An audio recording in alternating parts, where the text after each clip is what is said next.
So this week we're on lesson 3 of Psalms, and we are looking at 5 different Psalms.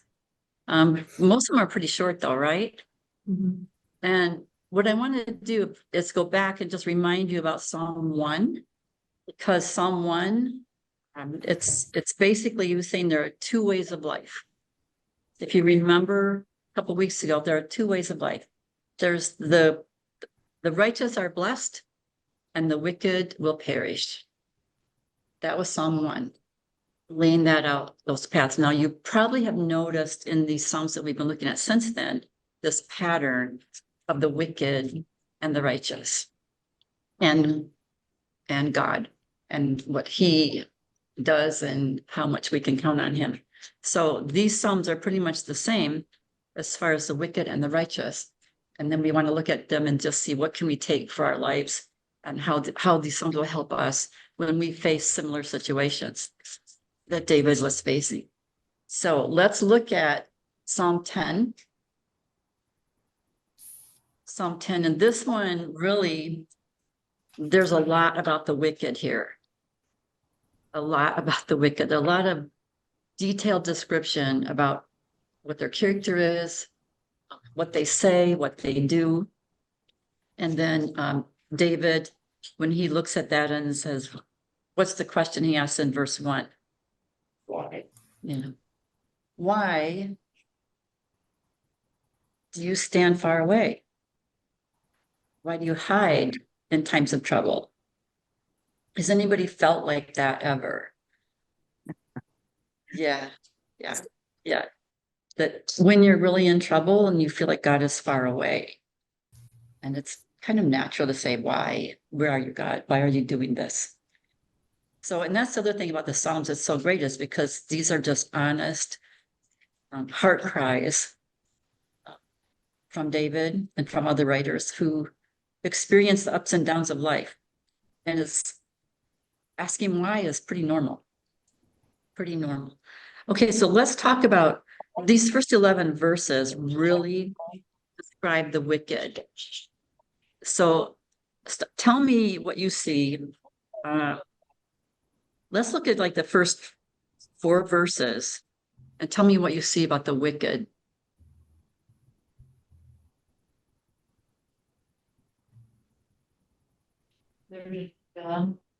They deny God.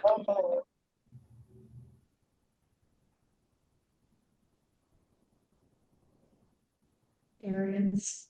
Arrogance. They pursue the poor. There you go. And that's one thing you notice the poor and just leave them alone. They're pursuing the poor. Mhm. Evil. Mhm. They are actively in pursuit of the poor, or another translation says weak, the weak.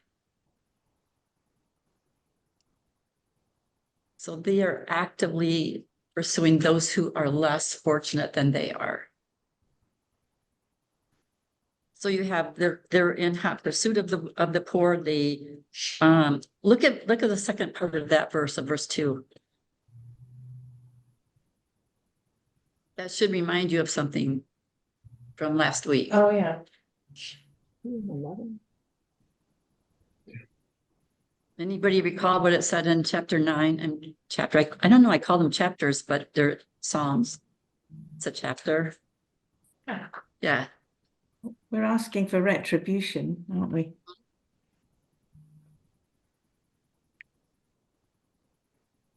Let them be caught in the schemes they have devised. Okay. That should remind you of Psalm 9. We talked in great detail about how they deceive and then they get caught in their own trap. And God takes care of it. Right, right, He makes it right. right, right. So first of all, they're just going to get caught in their own trap. And then God is going to come in there and take care of the righteous. Right. Okay. So what else do we see about these wicked? The fact that they're in active pursuit of those who are less fortunate, and they deny God because they renounce the Lord. What else did they say? Look, you can look down further, 5 through, let's say 5 through 6. What else did you see about their attitude? Well, it says they prosper at all times and they're puffed up. They think they're invincible. Hmm? Hmm?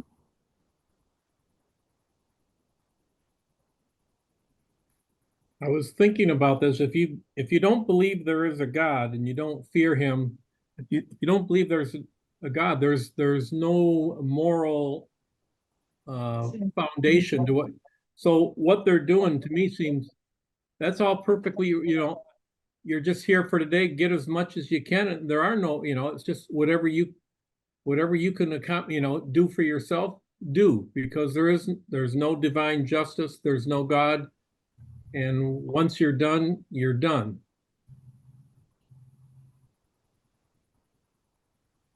Yeah, that's pretty much their attitude.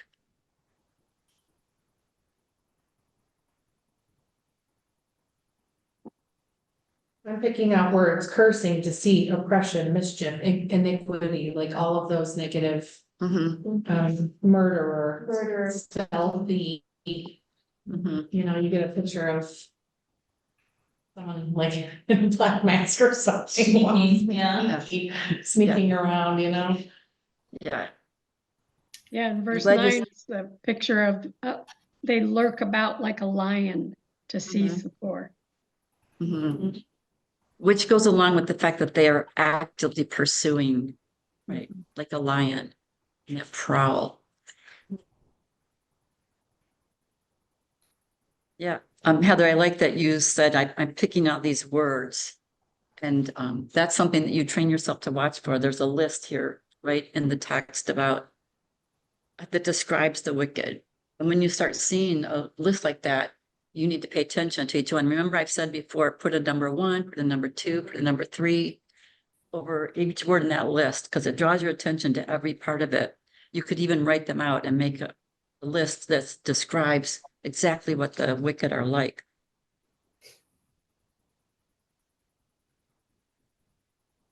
Anything else in that list that you see that stands out to you about the wicked people?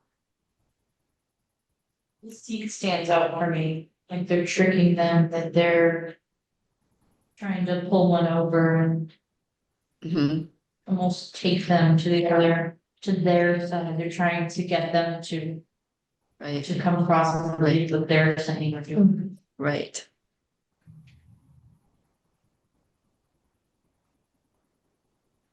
Prey on the helpless. They prey on the helpless. I thought it was interesting. Wallace.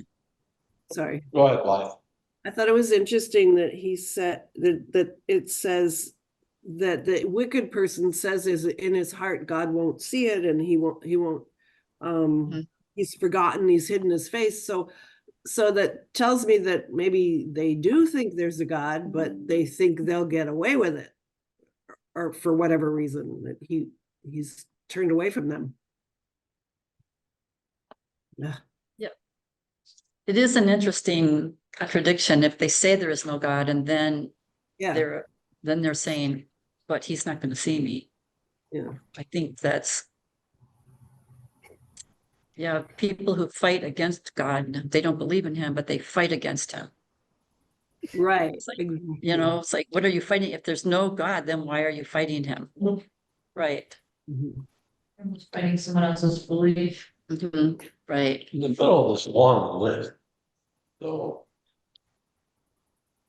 psalmist tips his hand a little bit where he, in the last part of verse 5, where he says, your judgments are on high out of his sight. So he's giving them all this credit for all these evil things that they're doing, if you want to consider it credit. But he's acknowledging at the same time, they got theirs coming. It's gonna happen. Before he even gets to the part where he starts to preach about it, he just has this little sneak preview in there of the fact that they're gonna get what got coming to them. Right. Right. So let's go on because that's gonna lead us right into, that's a good segue into what we see next. So in that last verse 11, he says he has hidden his face and he will never see it. He will never see it. But when we look at 12 through 14, what is the psalmist asking here?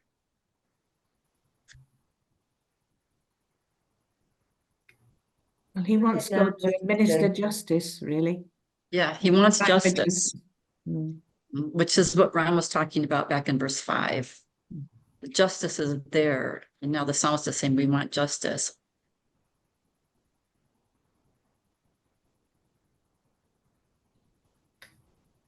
What else stands out to you in those verses?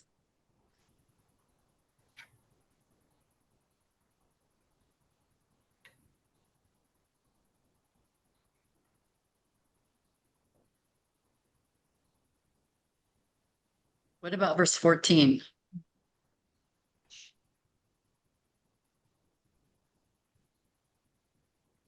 Yeah, he acknowledges that God sees what's going on. He notes their mischief and vexation.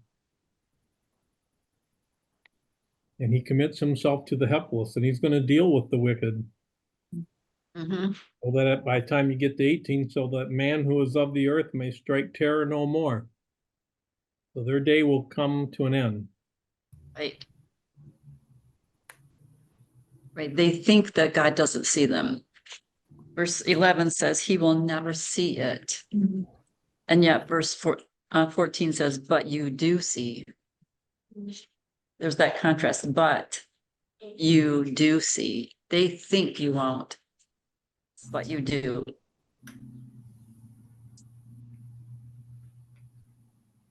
I like 15. Right there. Yeah. Yeah, we talked about that a little bit last week about just, break their arm. Right. I'm sure this is not literally, but break the strength of that they have, but I sometimes like to think, oh, just go ahead and break the strength. Right. Second half, keep going. Yeah, Mhm. yeah. Yeah, call them into account. And how does he end this psalm? In 16 through 18? Praise. Yeah.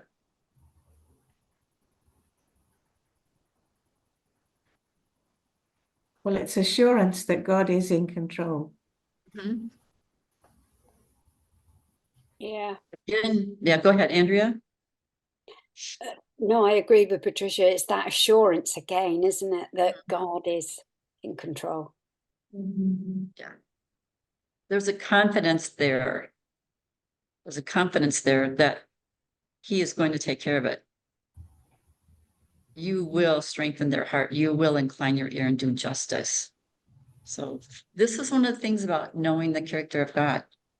This is what David knows. He knows the character of God.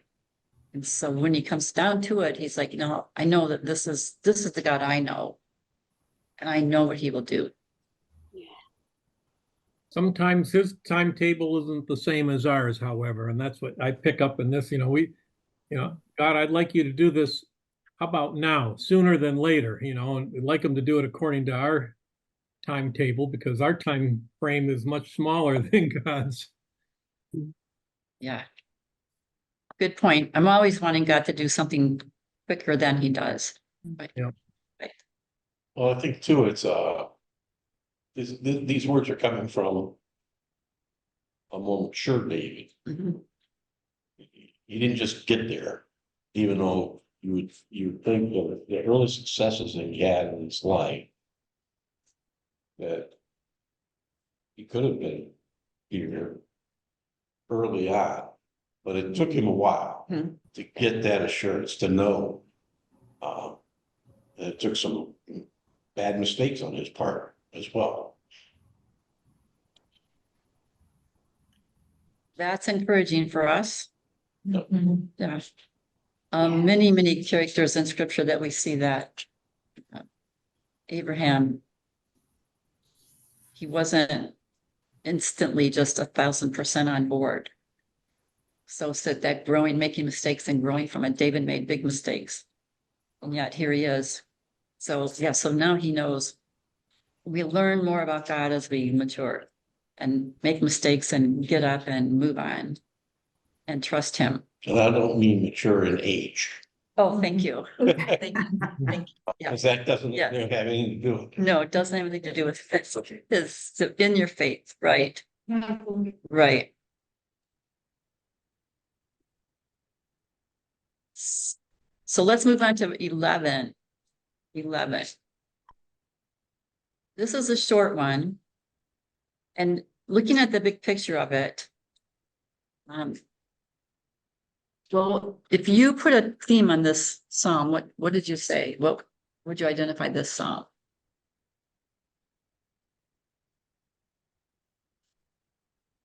If anybody went ahead and put their theme down.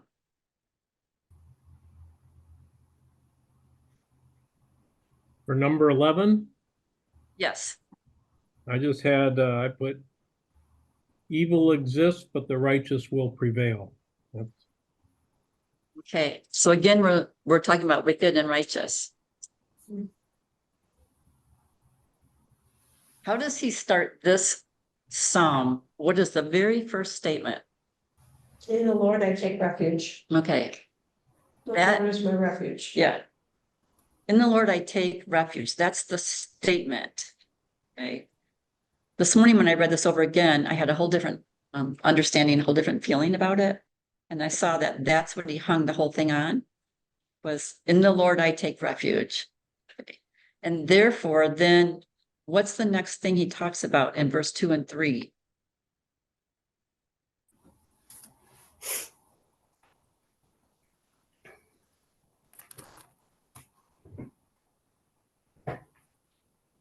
It kind of repeats what he said in 9 about the wicked pursue the Mhm. poor.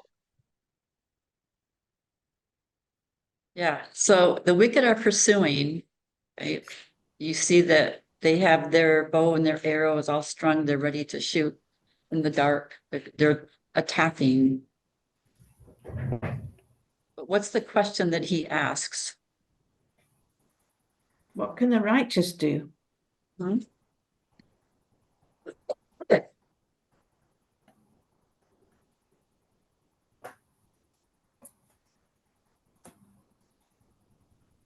Righteous can take refuge if you want. Okay, so let's back up. He says, in the Lord I take refuge, period. Then the next thing it says, well, then how can you say to me that I should flee? I take refuge in the Lord, so then how is it that you say to me, flee like a bird and run when the wicked attack? So you see that? It's like, no, I think he's making a statement. I take refuge in the Lord, period. So don't ask me to flee. When the enemy is coming at me, don't ask me to run away because I take refuge in the Lord. Why would I run? Why are you asking me to do that? Yeah, I thought it was interesting because I read in one of the commentaries saying, because I thought too that it was David who's saying, oh, you know, to flee as a bird and oh, the wicked are like this. But in a commentary, they're saying, no, his friends or others are telling him this to flee because look at the wicked are so bad. And if the foundations are destroyed, well, what can the righteous do? And so then starting in verse 4 is when David then comes back and, you know, kind of a reply to their advice. Right, right. So it's not David saying run. He's saying, why are you asking me to run? I take refuge in the Lord. So when they come at me, I'm not going to run. I'm not going to run. And it says, you know, because the people talking to him are saying, if the foundations are destroyed, then what can the righteous do? You might as well run. And he's like, because I was like, well, what can the righteous do? And then I was like, no, it's what can the righteous do? Don't run. But no, verse 5 through 7, what does he say? Here's the answer to what can the righteous do?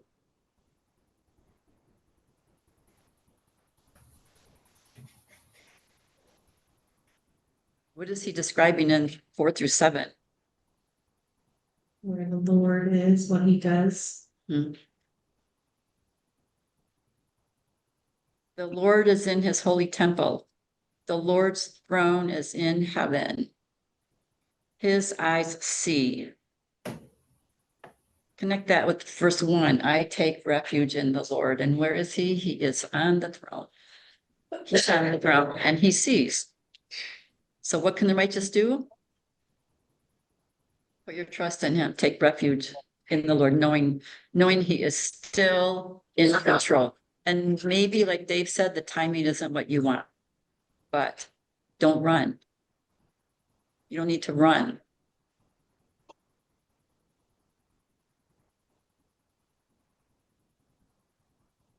Just a little, I want to just take a minute and talk about 4 through 7 about the method here, because it's very obvious.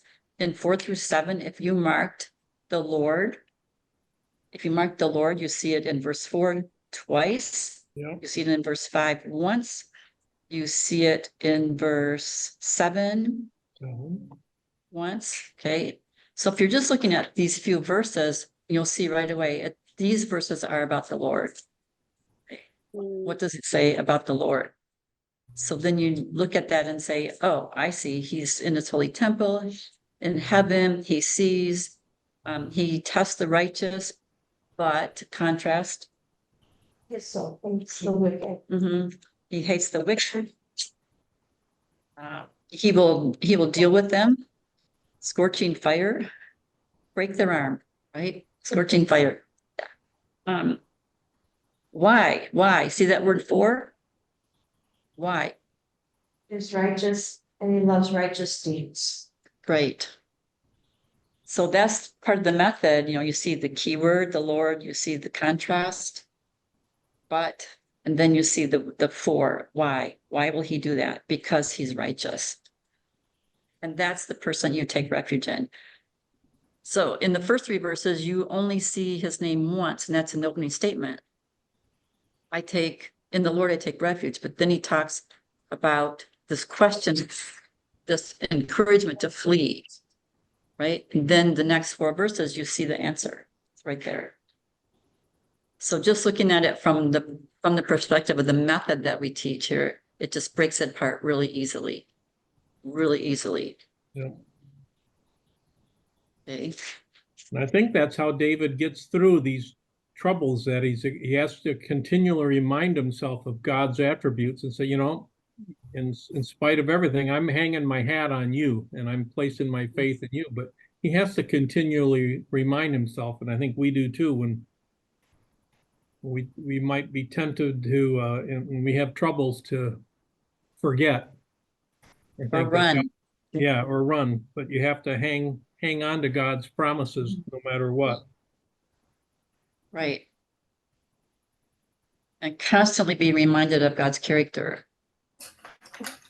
And that you can trust him, which we're going to see in the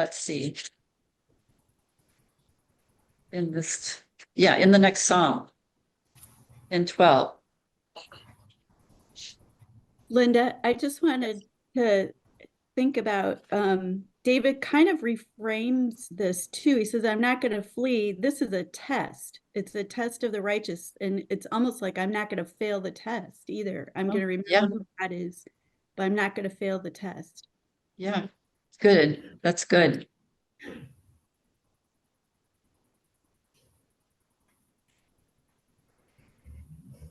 Yeah, that was a fun one for me this morning when I looked at it again. It was just like, oh, now I see. Yeah, now I see. All right, 12. This is another one where you have a contrast. If you're looking at the method that we use, you have this versus this. Okay, so what are we talking about in this psalm? What are the 2 things basically?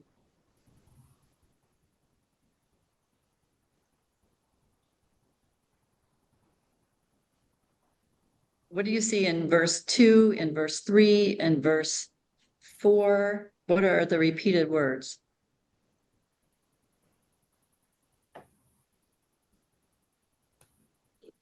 Lips, right, lips, tongue. Flattering.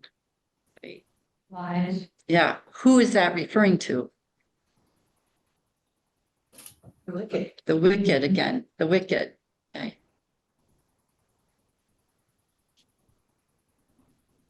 So what is Paul, David's question in verse 1, or what is his request in verse 1 and why?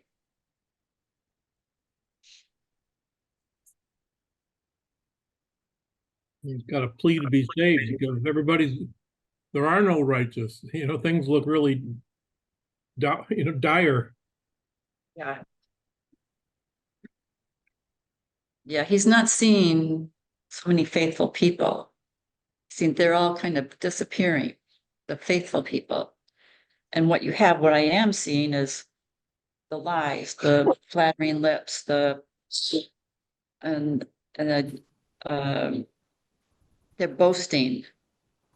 They will prevail. And the question in verse 4, who is master over us? Who is master over us? Again, you have that sense of they don't understand God. So that's the problem David's dealing with. I'm not seeing so many faithful people, but what I am seeing are these people who are lying. Right? What's the last half of this psalm talking about now? In contrast. The Lord will arise. And he says, because of the poor, because of the needy, I will put them in safety that he longs for. So the Lord says, I'm going to take care of it. Hmm? And there's the that words- word. The Yeah, words of the because, Lord yes. are pure. The Right, words Nancy. of the Lord are pure. Right. How pure? 7 times. Refined. Right. Refined 7 times. So that's pretty pure. Okay. In contrast to the words of the wicked.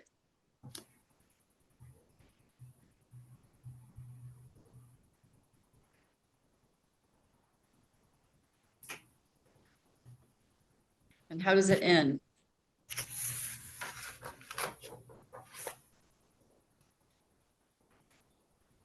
Lord will keep them and guard us from this generation forever, even though the wicked continue to prowl. And It's awfully up to date, isn't it? yes, Unfortunately, yeah. Yeah. What are you thinking about this being up to date? Human trafficking. That's the first thing that comes to mind. Okay, human trafficking.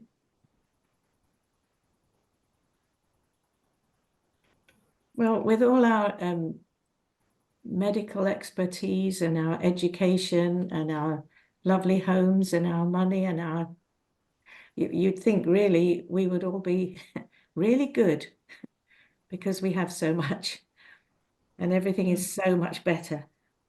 And yet all this rings true, doesn't it? Hmm?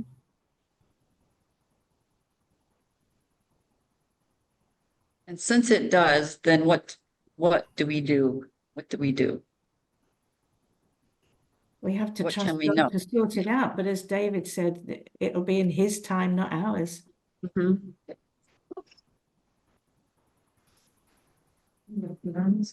So yeah. What are we going to trust in? According to this psalm, what will we trust in? Whose words? The wicked words or the Lord's words? The Lord, we're going to trust the Lord. Right. And we know we can trust the Lord's words because they've been refined in the fire 7 times. That is like as pure as it can get. So whatever he says he will do, he will do. Even though there's all of this vileness being exalted around us, he will take care of it.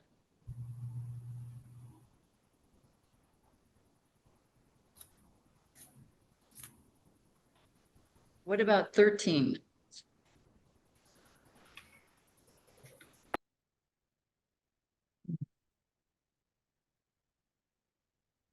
First couple of verses are really easy for us to just grab a hold of, right? What's the question? How long, how long, how long, how long? Yeah. How long? Yeah, how long? So what do you think he's wondering? How When? long? How When? long?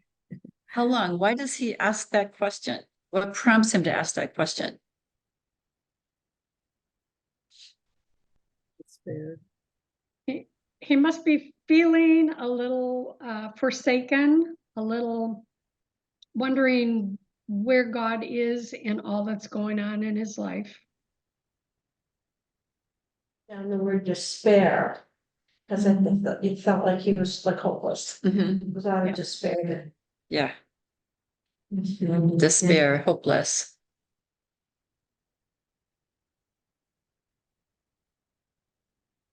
Who is referred to in the end of verse 2? In that last how long? Oh, how long will my enemy be exalted over me? Mm-hmm. Yeah.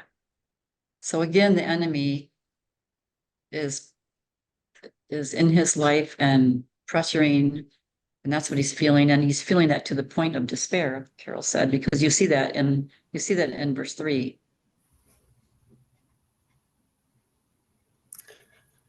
So how long, how long, how long, how long?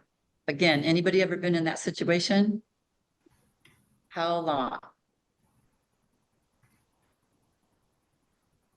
I think we've And then what? already, Yeah, go I think ahead. we've already mentioned that in saying, but it's not our timeline.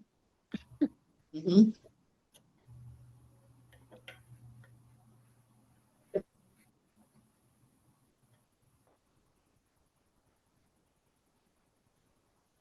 But we get a good but.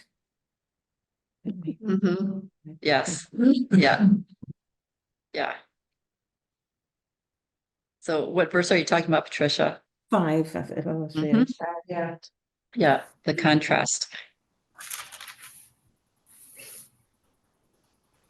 Wouldn't it be nice if we could place these Psalms right in connection with David's historical narrative, like what was he experiencing, right? You know, was it Absalom going after him or some, and you know, it'd be nice if we could match these up with David's history so we knew exactly what he was experiencing and going through.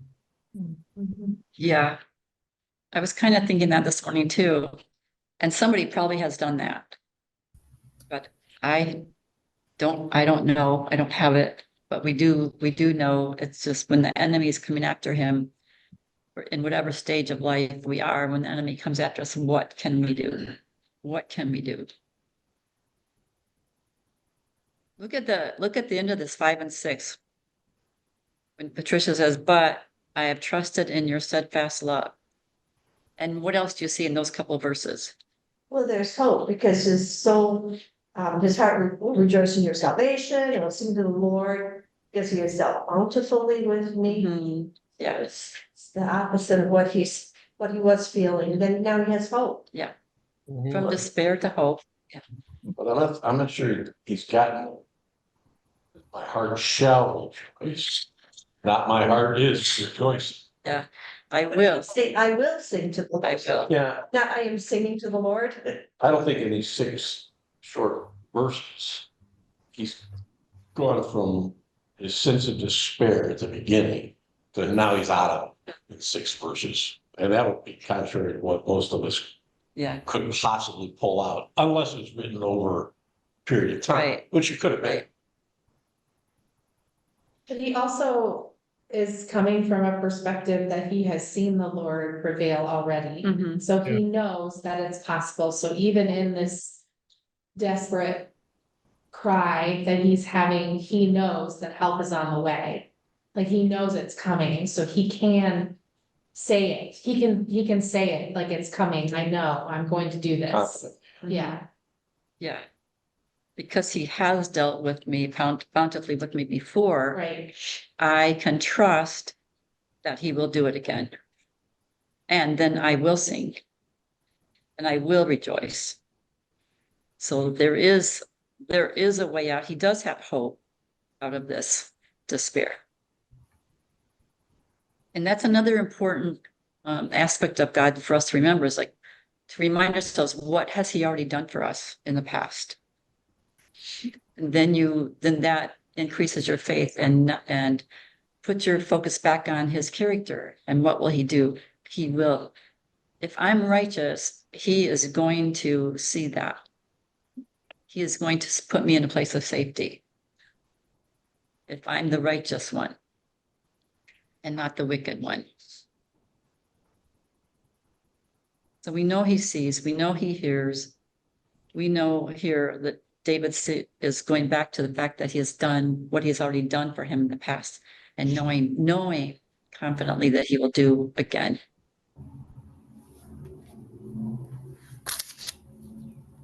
Again, I think, we've all been in these situations where you wonder, am I going to get out of this?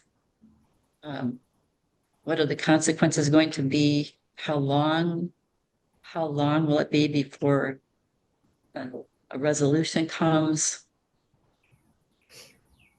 But in the midst of it, what do we have to do? Trust. Trust. His Trust. steadfast love. Trust. Steadfast love. Steadfast love. Steadfast love. Mm. And where do we know he is from the previous psalm?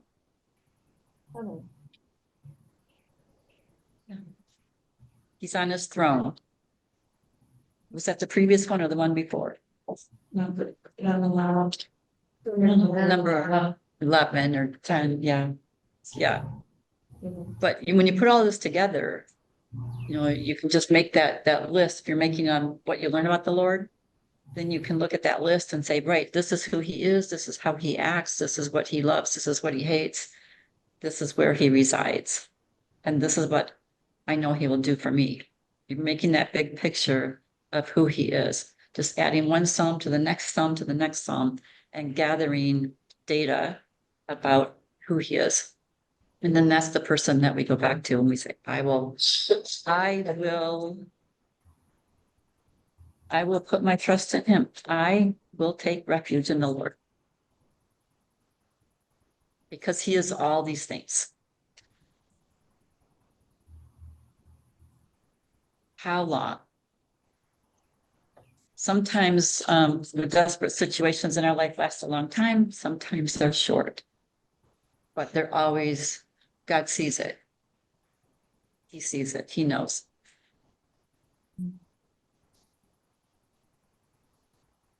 Anything else about that psalm before we move to 14? Okay, let's take a look at 14. Again, how does it begin? The fool. Okay, the fool. And what does the fool say? There is no God. There is no God.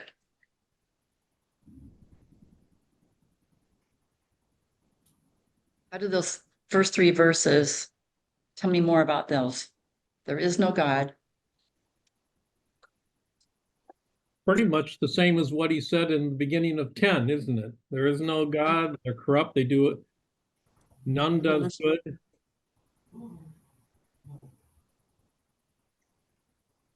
So And instead then- of being called wicked, right, it's called the fool. Yeah. Instead of the wicked or evildoer. Yeah. But it's very similar to that. And for And the emphasis, Lord looks down. Go ahead. there's a repeated phrase in 1 and 3. There is none who does good. Good Emphasizing either. nobody. Yeah.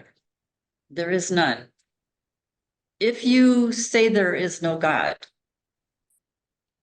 that's your lifestyle, then how can you do good in his eyes?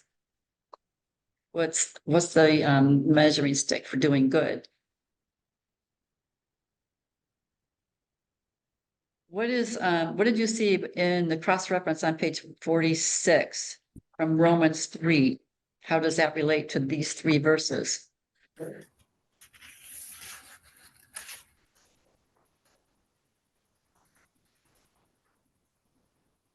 Well, the theme of that section in Romans is that no one is righteous. There is no one righteous, not even one.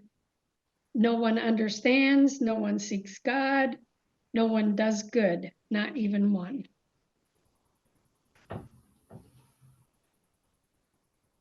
That's a sad state of the Union Address. Right. But that's the culture that he's looking at. That's the culture that Paul is looking at in Romans too. So we have it, and probably we could bring that into our culture in many ways, that those who don't seek God are not doing good, and there's vileness all around us. We've seen from the other Psalms. So they, since they have all turned aside, they've become corrupt. There's no one who does good, not one. So let's see how this plays out with these fools who don't know God. What else do you learn about them in 4? What are they doing? They should not call upon the name of the Lord. Of course, if they say there is no God, then they're not going to, Right. right? That's where we lose the moral compass that David mentioned something about Yeah. that before, that Mhm. there is none because they don't believe in God, so there are no guidelines. Mhm. They can do whatever they want. Mhm. Mhm.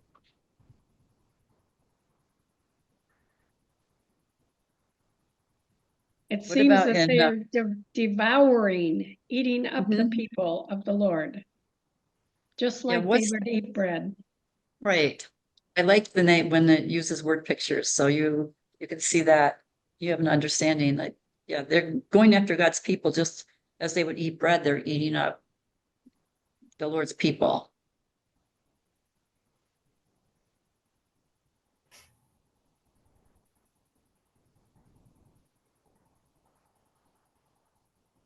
What else do you see about them in 6? Mhm.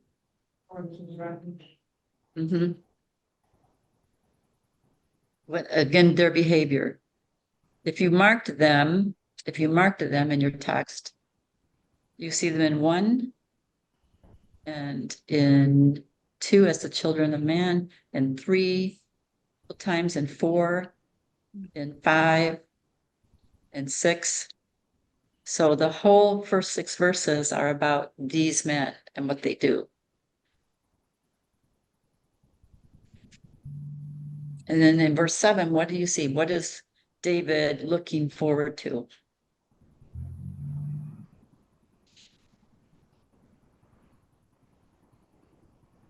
Salvation and restoration. Hmm? Yeah.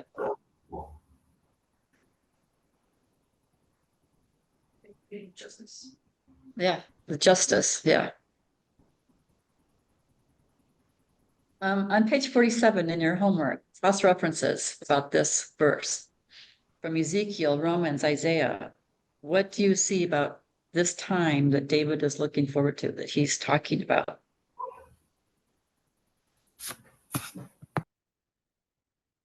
Well, the Romans passage talked about the deliverer who will come from Zion. Hmm. That's the salvation. Mm-hmm. The deliverer will come from Zion, from Jerusalem. Who came from Jerusalem? Yeah, yeah. It's a Sunday school question, right? Right. Yes. Who came to deliver? Right. Yeah, Carol was like, Jesus. Yeah. Yeah. Yeah. So what else do you see in these other passages about that time that David is referring to? Well, in Ezekiel, it provides the rationale for why he's doing it for the sake of his holy name. It's not because these people are good. He kind of has to do it to keep his promises. He's made his covenant and God has to stick by his covenant. Right. So Ezekiel is, of course, Old Testament and it's prophecy. So you're going to see, we know that they go into exile because of their behavior. And then he will bring them back because of his covenant. He will bring them back. And he will cleanse And, them and give them a new heart and a new spirit. Okay, so what is that? A new heart and a new spirit. Salvation. Yeah. Right. From the one who comes from Zion. Yes, Jesus. Yes, Jesus. Yeah. Yeah, so you're seeing the fulfillment because you're looking at Ezekiel and you're looking at Romans and two different time periods here, a nation of Israel, and then the new covenant is that new heart and that new spirit. Paul has fighting words in Romans because he says salvation is going to come through the Gentiles for Israel. Right. Yeah, we saw that in Acts, right? The fighting of the Jews and the Gentiles, right? So this is what David is longing for, is that restoration. And when that happens, it says Jacob will rejoice. That's Israel, that's the tribes. And let Israel be glad, because there is salvation. There is salvation. And it's all been prophesied. And we know it's going to happen. So we see that for the nation of Israel, and then we see it in the New Testament for us as individuals. Speaking of that, on page 48, you looked up some scriptures that deal with salvation. So what did those scriptures tell us about that salvation that comes from Zion?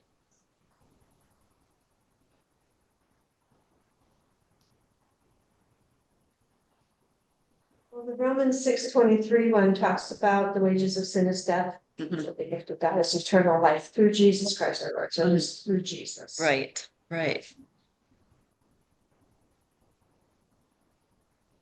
Again, this is the putting the new heart and the new spirit within us.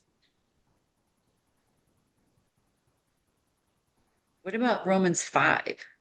One man's sin Mhm. ruined it all. Mhm. One man's justification brings everyone to life. Right. Through one man, all died. Through one man, all can live.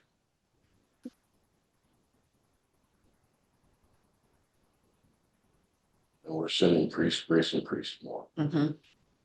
Yeah.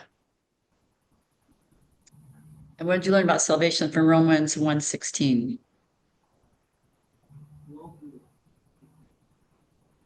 The gospel is God's power to save all who believe. Right. I am not ashamed of the gospel because it is the power of salvation to everyone who believes, the Jew first and then the Gentile. The gospel being the death, the resurrection of Jesus, Which is the first Corinthians. which is the First Corinthians passage. Yes. So that's what David is looking forward to, that time of salvation. And we see it Old Testament, we see it New Testament, we see it fulfilled, we see it available to us. And because we have received that salvation, we are the righteous, and we know then that God is going to see what goes on in our lives, that He is going to put us in a place of safety, that He is going to vindicate, He's going to break the arm of the wicked. Yes. I just like that. Yeah. So, and because He has dealt bountifully with us in the past, we know He will do that again. So I will put my trust in Him. I will take refuge in the Lord. And therefore, why would you ask me to run away?